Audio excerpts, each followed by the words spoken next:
Good afternoon, everybody. It is a smoky Thursday in Pittsburgh, Pennsylvania. My name is Adam Bittner, assistant sports editor for multimedia at the Post-Gazette. I'm here today with Paul Zeise, our Post-Gazette sports columnist, for our weekly video with Paul. How are you?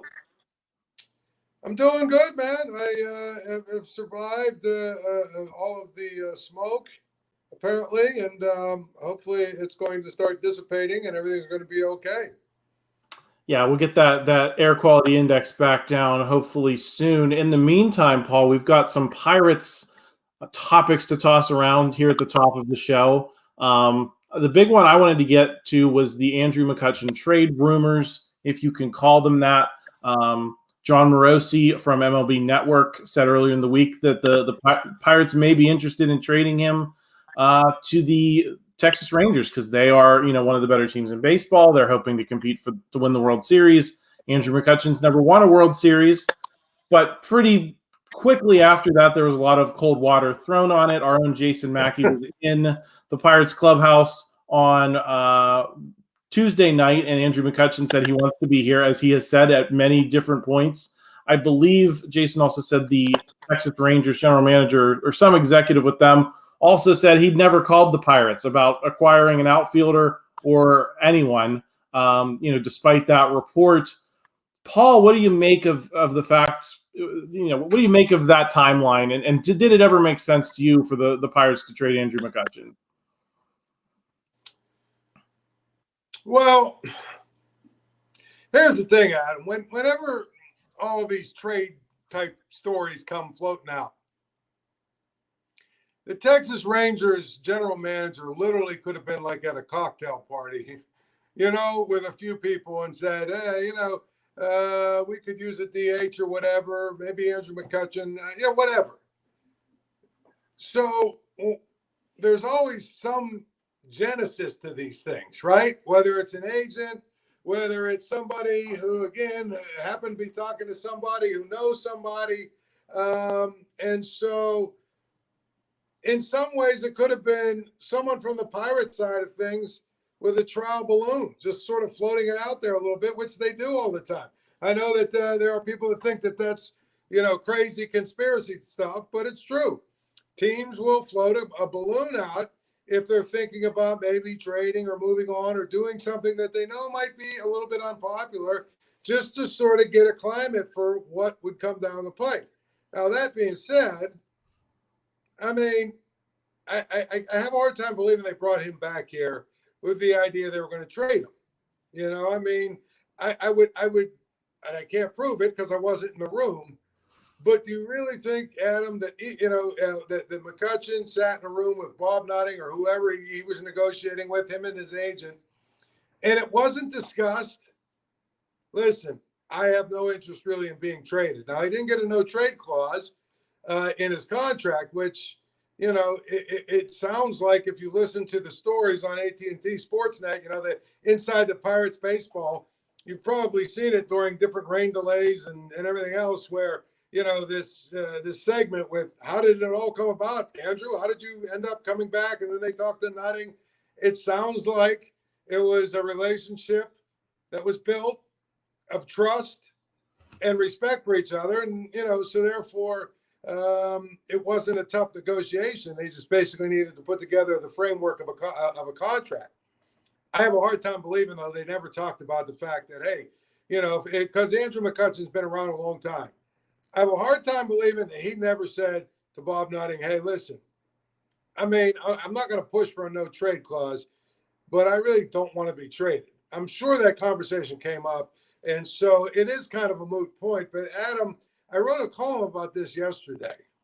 Okay. If you're the Pirates and it's in your best baseball interests to trade Andrew McCutchen and you don't, because of nostalgia, because of, emotion. I've heard, Andrew McCutchen, his wife is here and he wants to stay here because, this guy's an all-time Pirate. His popularity, his public relations and all the other stuff.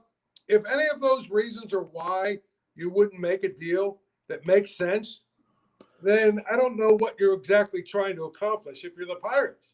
And I know it sounds like it's oh, well, there's more to it than just the business aspect of it. But no, there really isn't.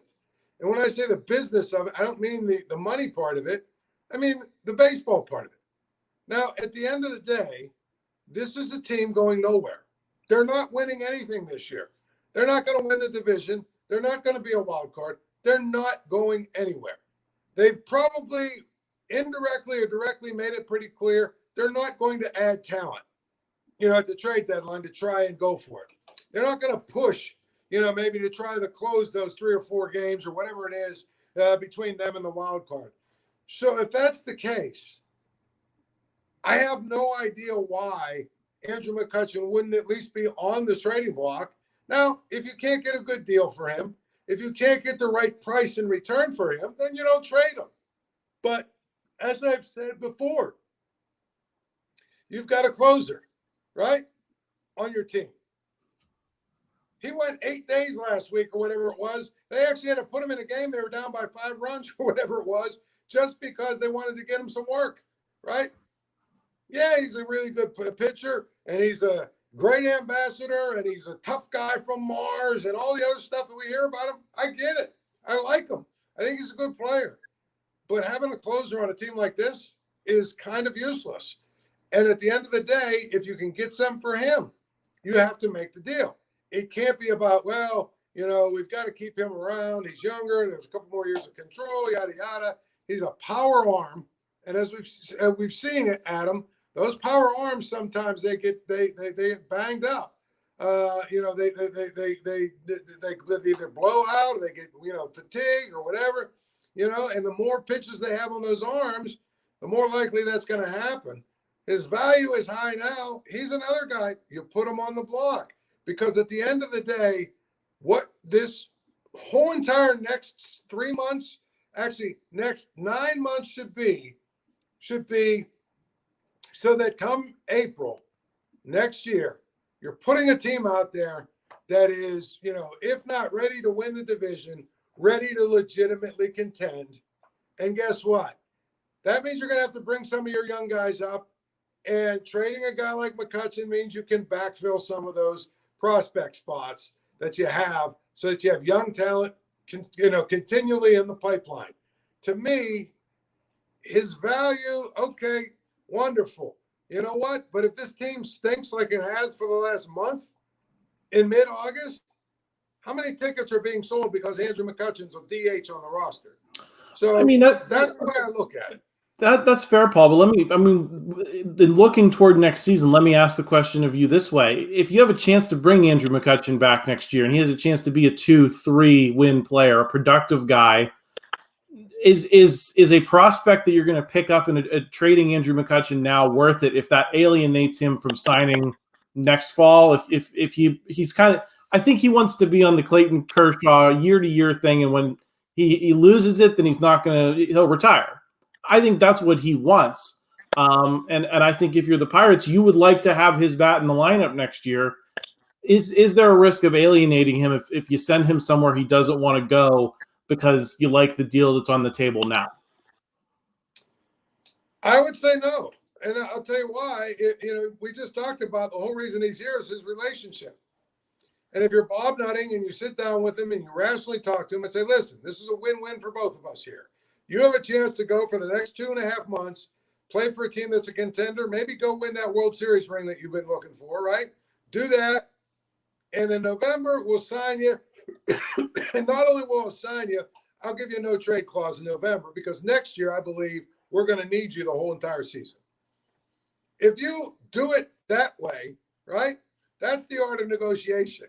That's the art of you're making we're giving you a little bit of an out to go out and pursue a World Series.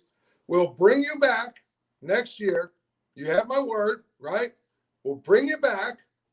And next year I'll give you a no trade clause so you can be sure that if next year's your last year, you finish it in a Pirates uniform.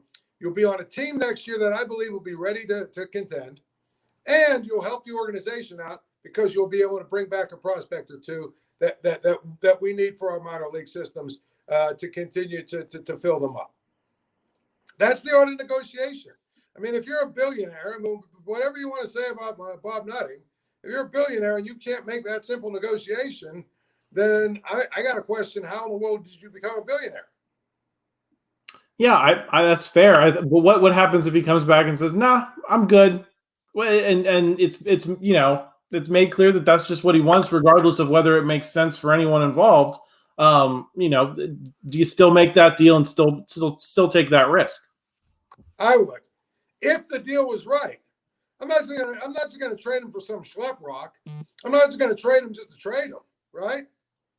But my point is, if I can get somebody of value that I believe can help our organization and help our major league team down the road, I legitimately have to think about doing it.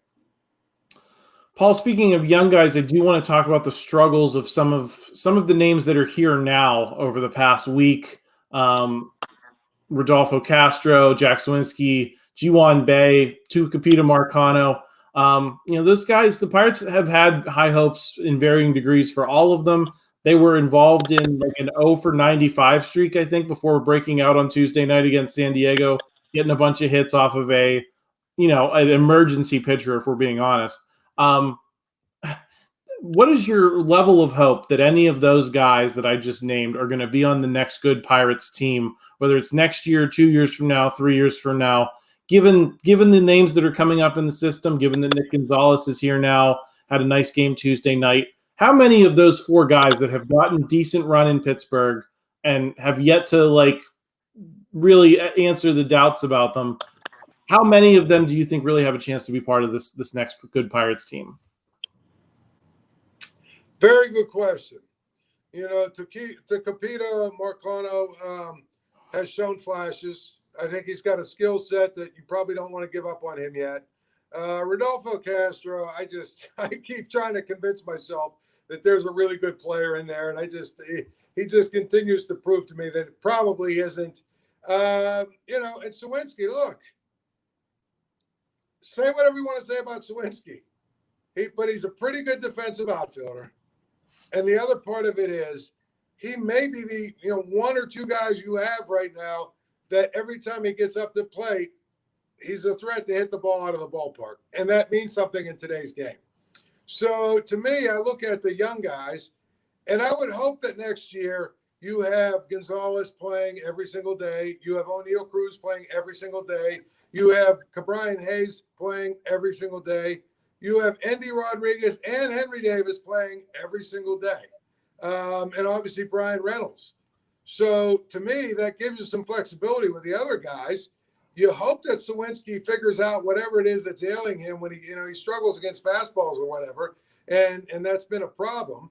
But to be honest, it feels like they've got, at least I can now start to see what the plan is. And whether or not it comes together, it remains to be seen. And I think there's a very fair question to ask. Are they doing a good enough job developing guys? I refuse to believe that their scouts are all this bad, especially since I see a lot of the guys that they've drafted or taken or whatever were high on a lot of other teams' boards too, which means they were scouted properly. But now it's up to the Pirates and the organization and the minor league instructors, the hitting coaches, the pitching coaches. It's up to the Pirates now to get these young guys between now, like I said, now and next March, to the point where we feel really good about the team they're going to field going into next season. Yeah, I think that's all fair. And looking toward next season, Paul, there are a couple of guys that were in the spotlight this week at the College World Series. Dylan Cruz and Paul Skeens both helped lead LSU to the national championship. They both looked really good. They are probably 1A and 1B in this upcoming MLB draft, in which the Pirates hold the number one pick. We still have some time to, I think, really chew through this and consider the options for the Pirates. The draft is until July 9th. But as we sit here now, Paul, which of those two guys do you prefer as being part of the Pirates' future? Well, I would tend to lean to the position player. I mean, let's face it. That's where I would go. I think he plays every day. There's less risk when you take a position player that high. A guy that throws 103 and is regularly throwing 110, 120 pitches every night. It's a lot of mileage on his arm. And I think the other part of it is I keep hearing people talk about how, Skeens is a guy that could be up and he could be pitching for the Pirates by September. Has anyone been paying attention to how the Pirates do things? I think not. I'd be shocked if he's up pitching for the Pirates by September or even next June. But that, to me, there's a couple things I would say.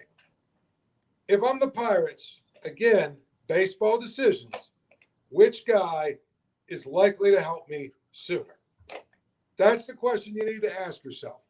Which guy do you think is a better candidate to be a part of what we're building sooner? Because now we're in year 4. At some point, right, it's got to start translating to what goes on the field. And the thing about a pitcher like Skeens is obviously he's probably ready to step in at some point and throw and pitch and be productive. I heard somebody else, and this is a cynical Pirates fan, say it this way, and this is actually probably a really interesting way of looking at it. Okay? Which guy 6 years from now do you think will have the most value when you trade him? Now, that's a very cynical way of looking at things, but it's true. It's given the MO of the Pirates, it's not that unfair. But that's listen, a long way. I would prefer they take Cruz. I understand why they're enamored by the pitcher. I understand why some people say, hey, if you're going to get to where you need to go, you need that 1A guy. You need that, that horse in your rotation. I get it. But I, again, look at power arm, who's thrown a lot of pitches, who throws 102, 103 miles an hour, who the Pirates are likely to leave in the minor leagues for like a year or so, which means he's going to throw a ton of pitches there. And I worry about his health. I worry that is it another situation like we've seen with Jameson Taillon? Could be a situation like Garrett Cole, who obviously is a power pitcher who has had very few arm troubles. But at the end of the day, you got the number 1 overall pick. To me, I look at risk, and I think there's a lot less risk with Cruz than there is Skeens. Yeah, I think if there wasn't such an obvious, 1A hitter in the draft in Cruz, I think it'd be a much more difficult decision. I think if it was like a Henry Davis type, maybe you think about it twice. But I think we're talking about this Dylan Cruz guy having Bryce Harper upside here. I actually think it's an interesting way to frame the question, Paul, which is, would you rather have Bryce Harper's career or would you rather have Steven Strasburg's career? Because I think those are the comps a lot of people have been making. And if I'm choosing between those two guys, those two commodities that I know, I'm going to go with Harper. I think he has more everyday impact on your roster, and maybe you catch lightning in a bottle with Strasburg like the Nationals did for 1 year. But I think to your point, there's a lot more risk and a lot more uncertainty in going with a pitcher, and that a Bryce Harper type can also be the focal point of a winning team. Yeah. I think the other thing is, correct me if I'm wrong, but Strasburg is owed about $250 million, and there's some that think he might not ever pitch again because it goes back to what I talk about with the arm. And that doesn't mean you have to be, super afraid that you want good pitchers and everything else. But the model I like, Adam, the model I like is the model that the Cubs used when they built that team that went to the World Series. Maybe they went to the World Series twice. They won it once. They were in the NLCS 3 or 4 years in a row, right? If you remember what they did, they drafted and developed or traded for young prospects for their everyday players, and they signed at least 3 high-priced pitching free agents. And they went with 3 veteran guys. Lester, what was the other guy's name? Arrieta, and who was their third guy? The other Red Sox guy. Can't think if I can see his face. It's on the tip of my tongue too. Yes, but regardless, they went out and they got free agent pitchers, veteran guys who were ready, who were already ready, that were already developed, They had already proven they were pretty durable, you know, and that's the model that they took. I like that model. I understand the argument for, you know, growing your own, but I just feel like with pitchers and the arm trouble that can come and all the other stuff, especially if you plan on keeping a guy in the minors for a year and a half before you bring him up, a guy that's played college baseball, I don't know, man. I don't know if that's the right route to go. I think you bring in Cruz, because the other part of Cruz, it's not like he's a shortstop, you know, where you've already got O'Neal Cruz there. It's not like he's a third baseman where you could obviously upgrade the bat of Brian Hayes, but for better or worse, he's there for the next 6 years or whatever.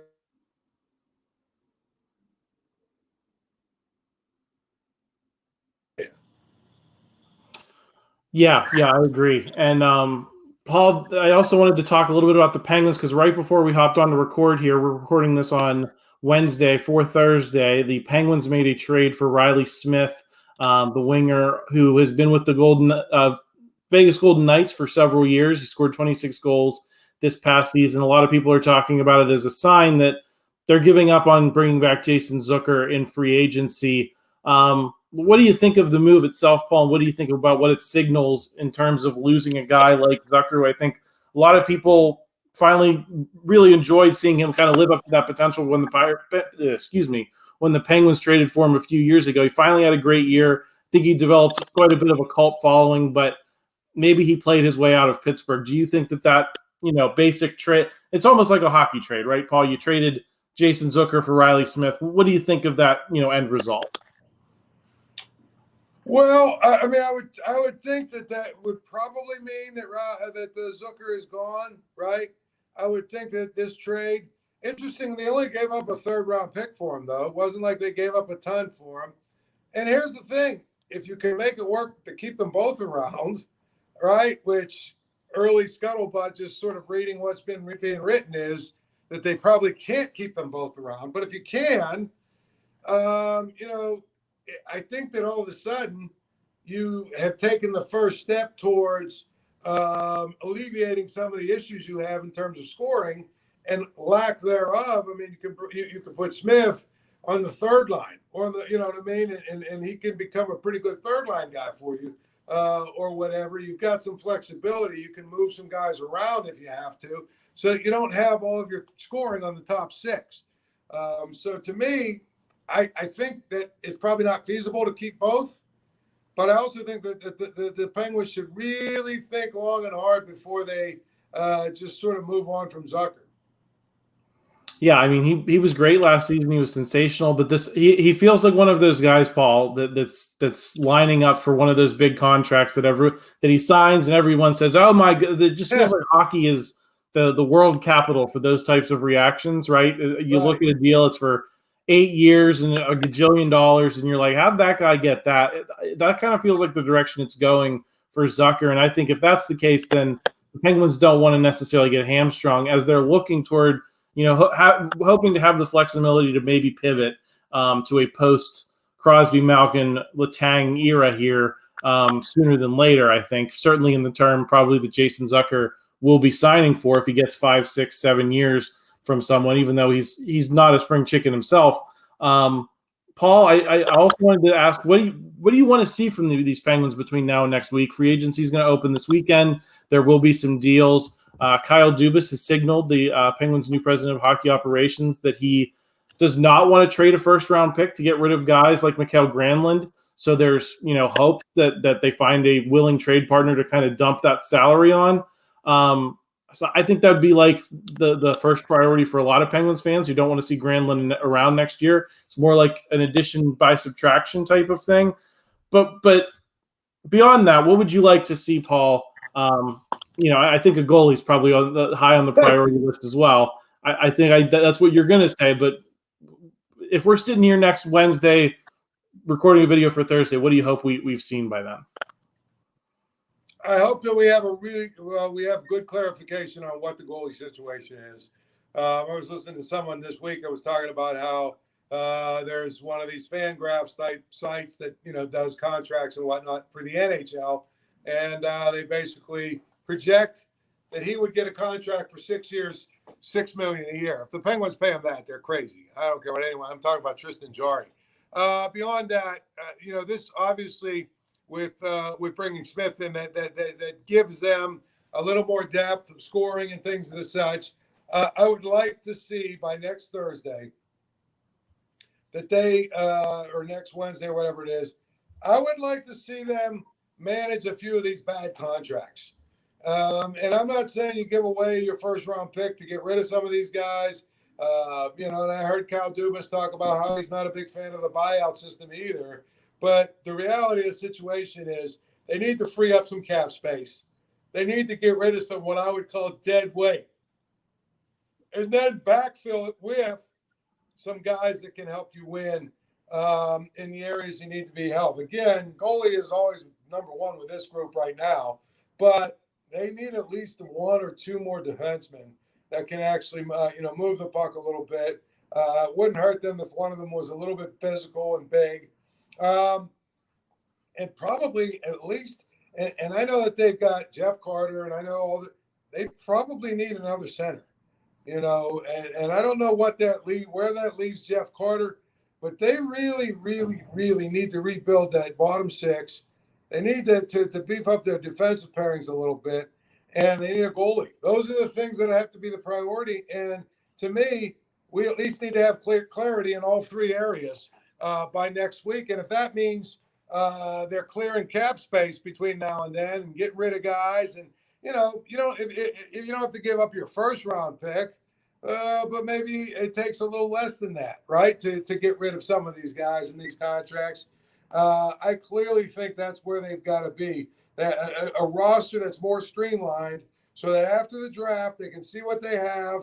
They can go out and they can really make a push to try and add a few players that truly make them better. It's a lot to ask, Paul, but I think if they're going to win fans back here, I think that's pretty much got to be the mission, right? Is you've even if you don't get 100% of what you want, you've at least gotten further down the path than you were this past season. So I think it'll be interesting to see what they do, and then we'll be back next week to analyze some of those moves. Get your thoughts on that. Before I let you go, Paul, I wanted to also ask you about this Pro Football Network ranking of coaches. Everyone's been talking about it this week. It had Mike Tomlin as number 3 in the NFL, behind, I believe, Andy Reid and Bill Belichick. What do you think of that in the context of what he's done in the last handful of years? I think his resume overall, maybe it rises to that level. But today, currently, given the way that the Steelers have looked in the last handful of years, what do you think of that ranking? If it's a lifetime achievement ranking, okay, maybe. If it's a career ranking, okay, maybe. If it's where you're at right now, I can't go 3. I mean, the guy's won 3 playoff games since 2010. He's won, 2 division titles, I think, maybe something like that. I honestly, I would put him maybe in between 5 and 10 somewhere. I'd have to think long and hard about every coach and yada, yada, yada. But I mean, Andy Reid is obviously number 1. And Belichick, even though we could say some of the same things about him, 7 rings are different than 1 ring, right? And so, has Mike Tomlin done a better job than Sean McDermott the last few years? I don't know that I can get there. Has he done a better job than my man in Tennessee, who has made that team play, 4 wins better than they actually are, if you think about it, in many, many ways. I mean, there's a number of guys that are out there.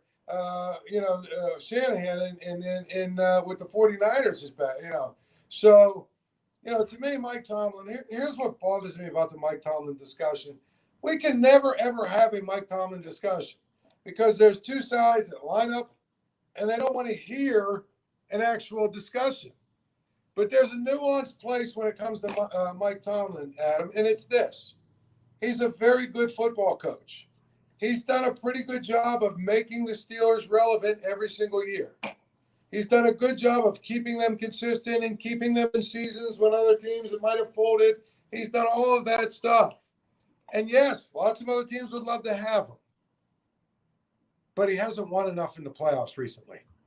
And he hasn't won enough in the playoffs recently for a number of reasons, right? And he also hasn't won a Super Bowl since 2000 and what? Was it 7 or 8 or whatever year it was when they beat 2009. What was it? It was early 2009 when he won that Okay, Super Bowl. so 08, 09. I mean, we're getting to the point now where that Super Bowl is 15 years in his rearview mirror. And at some point, it's nice that you won a Super Bowl, but look around the AFC and the NFC actually too. Look at the number of guys who've gotten fired because after they won a Super Bowl, they didn't do a whole lot for a few years. It buys you some extra time. But the idea that somehow it's the be-all, end-all on your resume for the rest of your life is silly. It's absolutely silly. And I think there are some people that are in that position when it comes to Mike Tomlin, where they believe he deserves some sort of lifetime pass because he won a Super Bowl. I just can't get there. Here's what I'll say, Paul. I keep saying that I kind of look at Mike Tomlin as the 3 phases of his career. The first phase was when he had those Super Bowl caliber teams and got the job done with them. And then the second phase I kind of look at as the Killer Bees era, where you had Le'Veon Bell, Antonio Brown, Ben Roethlisberger, all on that roster, all producing, at their career highs, and you didn't win with them. I think he underachieved in that window of time, right? Somewhere between, let's say, 2012 and 2019 when Ben Roethlisberger injured his arm. And then there's the third phase of, the end of Ben and the beginning of Kenny Pickett, this transition, changing of the guard at quarterback. And I think in that phase of his career, Paul, he's done a pretty decent job. I think he's gotten as much out of that roster as you reasonably could have hoped. And I think that's what makes it difficult, because I think some fans have never gotten over the fact that he certainly underachieved in that middle window, and overachieving at this late stage of Ben Roethlisberger's career just doesn't make a lot of people happy, even if the results are maybe as good as you could have hoped for given the circumstances. Right. I mean, I think that's a really good way to put it. I mean, and I would tell you this: you go 3 phases. I go almost 2 phases. There was his first 4 years, and then everything since. In his first 4 years, he was on his way to being a first ballot, no doubt, Hall of Fame all-timer. And in his last 11, 12 years since then, he's basically become Marty Schottenheimer. And that's not to say Marty Schottenheimer's bad or had a bad career, but nobody would ever have said that Marty Schottenheimer is a Hall of Famer or an all-time great, right? Back then when he was continually losing in the first round. Yeah, I mean, I think those are all certainly fair criticisms, and I think now is going to be a career-defining phase of his career, where you don't have Ben Roethlisberger, you have a new rookie quarterback. What can you do with him? Can you maximize this window where you can build a strong roster because you're not paying that quarterback a ton of money? Can you win in the way we've seen the Chiefs and the Bills and the Bengals win this last handful of years? If you can't, then I think that there's a valid conversation to be had about what that means for his legacy. But for now, I really want to see what happens in this phase that's upcoming, because I think it's more important to me than what's happened in the last 5 years, just given that there were always going to be issues regardless of who was the coach in going from the end of Ben Roethlisberger to the beginning of something new. Yeah, no question. And here's the thing: if they don't make the playoffs again this year, Adam, I'm not saying he needs to be fired, but this idea that he has a lifetime contract needs to end as well. He needs to get it in gear. And to your point, it's admirable that they want to go back to playing old school football and win games that way. It's hard to win that games that way when you're playing against some of the quarterbacks they're playing against. So I want to see this season. This is one of the most intriguing seasons that I can remember, because I feel like the Steelers could be really good. They could be really bad, right? I think that they're going to be a team that is probably going to play a little unconventional in this time and place. But if they win and they're successful, then you will look and say, well, boy, Mike Tomlin, did a great job of, negotiating through or navigating through this last phase where he doesn't, where he doesn't have the Hall of Fame quarterback anymore. Absolutely. Well, Paul, that's all I have for you this week. Everyone else, please pop a like on this video if you enjoyed it. Help us out in the YouTube algorithm. Please subscribe so you don't miss any of our videos. We're going to have Christopher Carter back on the North Shore Drive on Friday, so you'll want to be signed up for that. Paul, any final thoughts before we sign off here? No, not at all, really. Just an off-topic one I wanted to broach with you real quick. We can do this in 30 seconds, because I know it's probably near and dear to your heart, this whole story with Penn State talking about not wanting to fund their journalism, when not wanting to fund their school newspaper. That kind of hit me a little bit. I just wanted to get a real quick, what are your thoughts? Because obviously you're a lot closer to it than I am. Paul, it's BS. The Daily Collegian. I'm actually wearing my Daily Collegian summer 2011 shirt right now while we're talking. The Daily Collegian is the reason I have a job in journalism. I spent 90% of my time while I was at Penn State working on collegian stuff, not in the classroom. This is no disrespect to the instructors at Penn State. Some of them are world class, but you just cannot, do this job without doing the job. And the Collegian has given so many people the chance to do the job, and taking those opportunities away, Paul, is going to make your journalism program fundamentally weaker. I think Penn State got a lot of, in journalism circles, got a lot of shine from the Jerry Sandusky scandal and the reporting superstars that emerged from that. I went to school with a lot of them, and you're not going to find those people if you don't have the Daily Collegian. So Penn State needs to rethink this decision. Because I'm proud of saying I went to studied at the Collegian, studied at Penn State, and I think that would change for a lot of us if that institution that's been around for 130 years at this point goes away over $500,000 at a school with a $5 billion endowment. Yeah, absolutely. So put it this way, that was kind of my opinion, but I wanted to make sure that, because I don't know it quite as intimately as you. So, we'll have to follow that story as well as we go through the next few weeks. Absolutely, Paul. Well, thank you for giving me the chance to sound off a little bit there at the end. And I'll talk to you next week. All right, my man. Be good. Thank you for checking out this content from Post-Gazette Sports. If you liked the video, please like it and subscribe to our YouTube channel. If you enjoyed it on Apple Podcasts, please rate us 5 stars on Apple Podcasts. For 6 months of digital access to post-gazette.com for just $6, click the link down in the description.